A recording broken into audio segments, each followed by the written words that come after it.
샬롬 류 선생의 구속사 천국열차 유도순 목사님의 신구약 성경 파노라마를 낭독하는 시간입니다.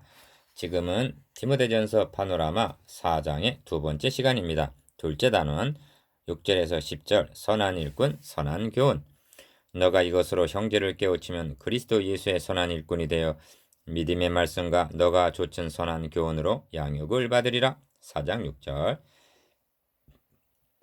1. 본 단원의 중심점은 선한 일꾼 선한 교훈에 있습니다. 6절.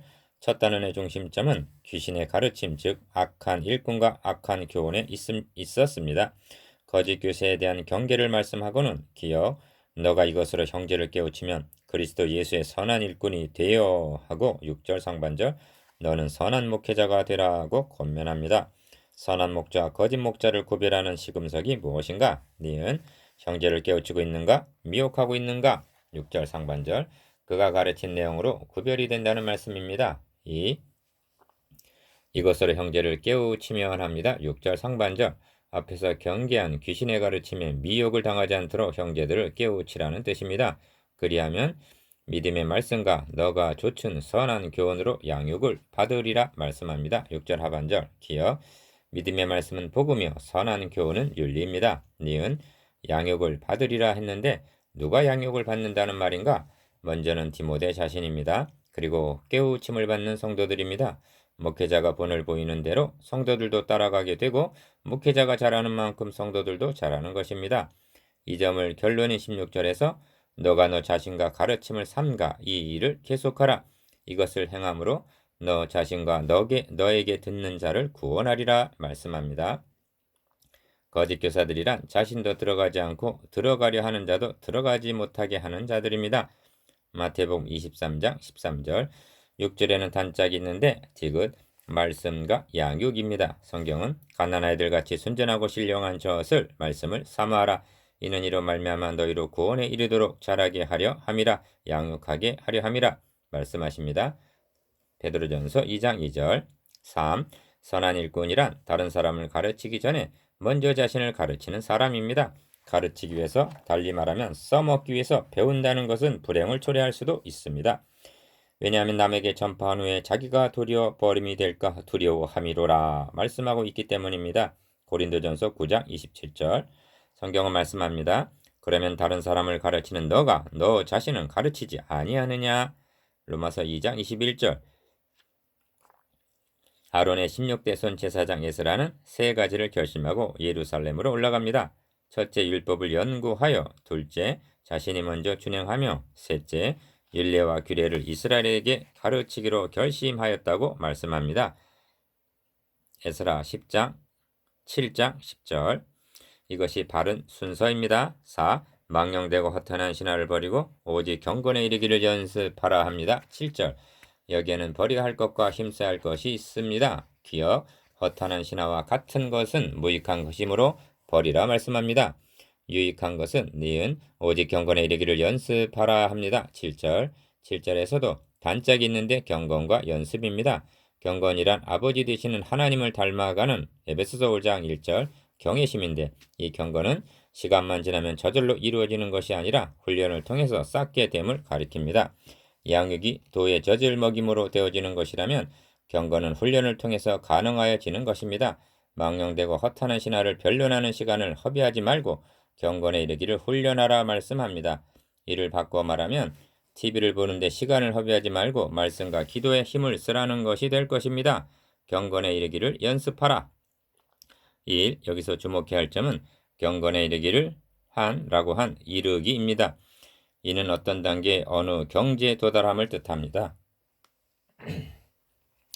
경건에 이르기를 연습하라. 그렇습니다. 경건성에 있어서 이만하면 족하다 할 자가 누구이겠습니까? 바울 자신도 내가 이미 얻었다 함도 아니요 온전히 이루었다 함도 아니라 오직 내가 그리스도 예수께 잡힌 바 된 그것을 잡으려고 쫓아가노라 하고 고백하고 있습니다.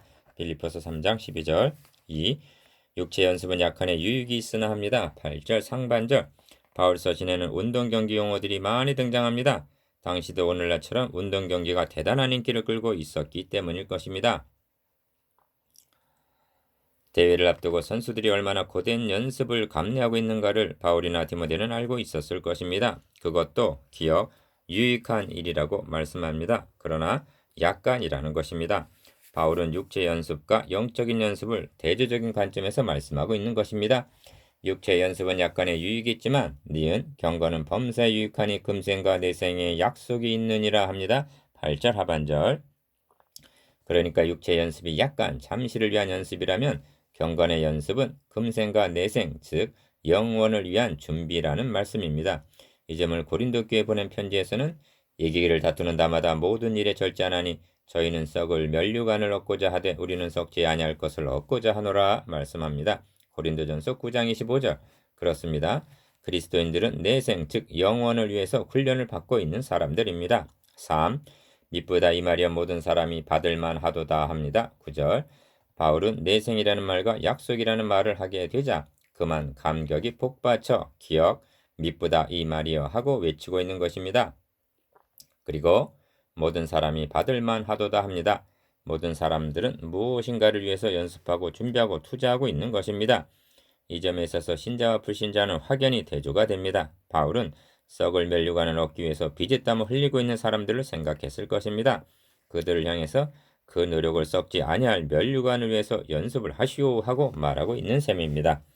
이것이 미쁘다 이 말이여 모든 사람이 받을만 하도다의 의미입니다. 성경은 니은 우리의 잠시 받는 환난에 경한 것이 지극히 크고 영원한 영광의 중한 것을 우리에게 이루게 함이니라고 말씀합니다. 고린도후서 4장 17절.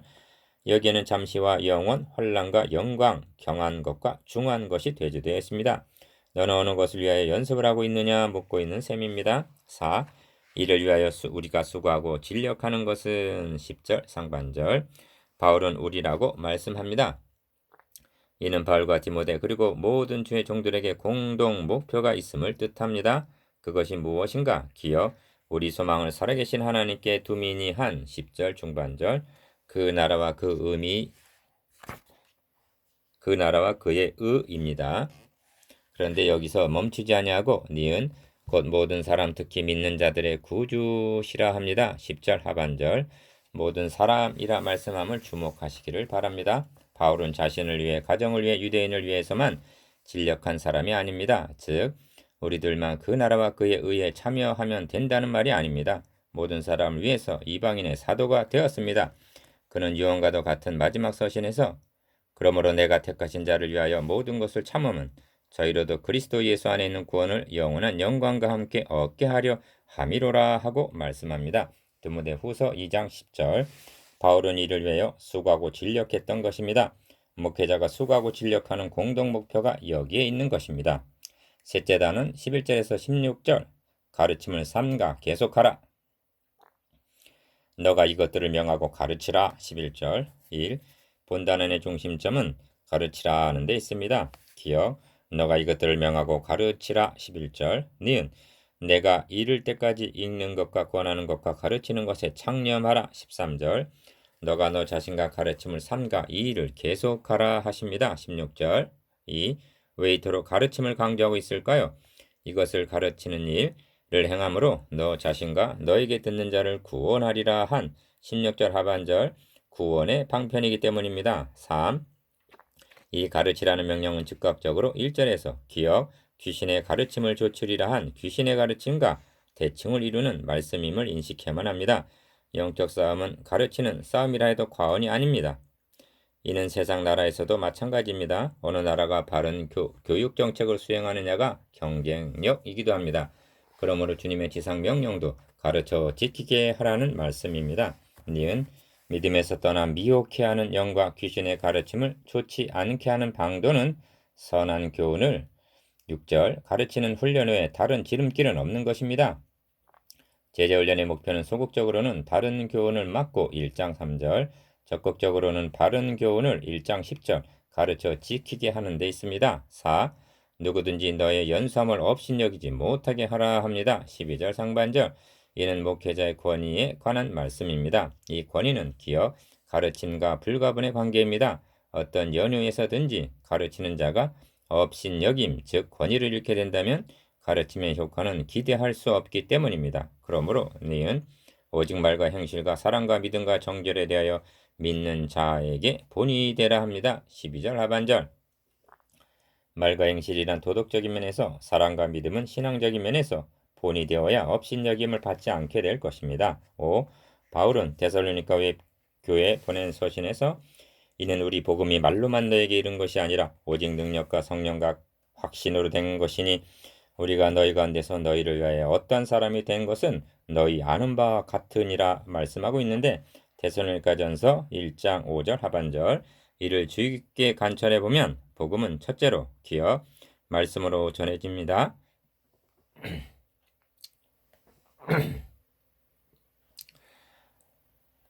예, 복음은 첫째로 기억, 말씀으로 전해집니다. 둘째로 니은 선포되는 말씀과 함께 성령께서 능력과 확신으로 역사하십니다. 셋째는 어떤 사람이 된 것은 라고 한 설교자의 삶을 통해서 전해지는 것입니다. 청중은 설교자의 말만 듣는 것이 아니라 그의 행실도 주목하고 있음을 잊지 말아야만 합니다.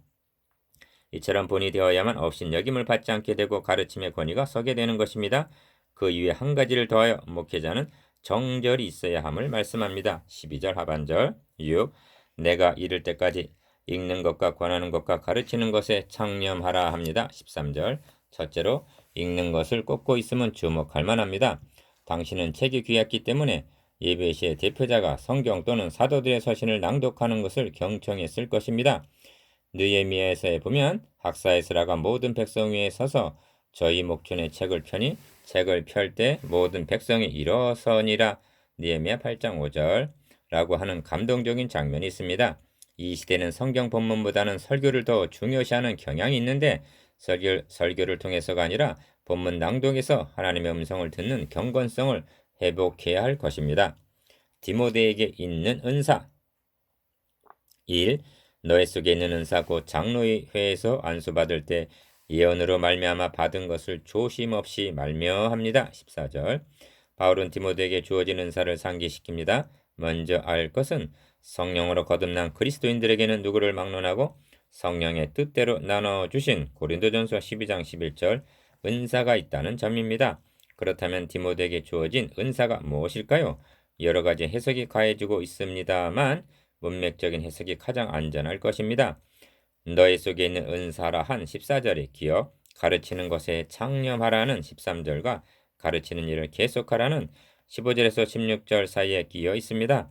그렇다면 디모데에게 주어진 은사란 니은 어떤 이에게는 성령으로 말미암아 지혜의 말씀을, 어떤 이에게는 같은 성령을 따라 지식의 말씀을 고린도전서 12장 8절라고 한 말씀의 은사로 여겨집니다. 좀 더 설명을 부원한다면 바울은 디모데후서에서 너는 그리스도 예수 안에 있는 믿음과 사랑으로서 내게 들은 바 바른 바를 본받아 지키고 우리 안에 거하시는 성령으로 말미암아 너에게 부탁한 아름다운 것을 지키라 하고 말씀합니다. 디모데후서 1장 13절에서 14절 기억. 성령으로 말미암아 너에게 부탁한 아름다운 것, 이것이 은사입니다. 그리고 그 은사는 말씀이었던 것입니다. 니은 하나님의 말씀을 맡았다는 것은 참고 로마서 3장 2절 은사 중 최고의 은사입니다. 조심 없이 말며합니다. 14절 하반절. 지식의 열쇠를 맡았다는 것은 최고의 특권입니다. 그런데 이를 잘못 행사한다면 화 있을진저 너희 율법사여 너희가 지식의 열쇠를 가져가고 너희도 들어가지 않고 또 들어가고자 하는 자도 막았느니라 하는 누가복음 11장 52절 엄청난 화를 자초하게 되기 때문입니다. 3. 이 모든 일에 전심전력하여 너의 진보를 모든 사람에게 나타내게 하라 하십니다. 15절. 너의 진보 곧 목회자의 진보가 중요합니다. 목회자는 계속 진보해야 합니다. 성장해야 합니다. 그러기 위해서는 목회자도 역시 계속 배우는 길 외에 다른 지름길은 없는 것입니다. 어찌하여 목회자가 진보를 나타내야만 합니까? 교회 곧 성도들은 목회자가 진보하는 만큼 진보하기 때문입니다. 4. 너가 너 자신과 가르침을 삼가 이 일을 계속하라 하십니다. 16절 상반절. 기억, 계속한다는 것, 이 점이 중요한 만큼 어렵기도 합니다. 왜냐하면 우리가 선을 행하되 낙심하지 말지니 갈라디아서 6장 9절라고 한 대로 피곤하여 중단하게 될 위기에 봉착하게 되기 때문입니다. 그러나 니은 이것을 행함으로 너 자신과 너에게 듣는 자를 구원하리라 하는 16절 하반절 말씀을 생각한다면 어떤 경우라도 중단할 수는 없을 것입니다. 5. 계시록 2장에서 3장까지 해서 7교회에 하신 책망과 칭찬을 보면 교세가 크고 작음이 결정적으로 중요한 문제는 아닙니다. 니골라당의 교훈, 발람의 교훈, 자칭 선지자라 한 이세벨을 용납한, 즉 다른 교훈, 다른 복음을 조춤을 책망하십니다. 반면 적은 능력을 가지고도 내 말을 지키며 내 이름을 배반치 아니한 계시록 3장 8점 이런 점을 칭찬하시면서 열린 문을 두시겠다고 약속하십니다. 비결이 여기 있습니다. 적은 능력, 적은 교세를 가지고도 한 사람 한 사람을 붙잡고 씨름하듯 양육하고 훈련하기를 전심전력한다면 반드시 열린 문을 주실 것입니다. 이윽 이제 결단해야만 합니다. 기억, 혼인을 금하고 식물을 폐하라는 등의 금욕주의적이고 신비주의적인 교훈을 좇을 것인가? 니은 말씀으로 양육하면 오직 경건에 이르기를 연습하라. 6절에서 7절까지 전력할 것인가? 이단 사상은 초대교회뿐만이 아니라 주님 오시는 날까지 계속될 것입니다. 그리고 주의 재림이 가까울수록 더욱 기승을 부릴 것입니다. 다른 교훈, 다른 복음은 포장만 바꾼 채 오늘날도 성도를 미혹하고 있습니다. 이를 대적하는 길은 경건에 이르기를 연습하면서 가르침을 삼가 이 일을 계속하라는 제자 훈련밖에는 없는 것입니다. 이것이 선한 싸움입니다. 1장 18절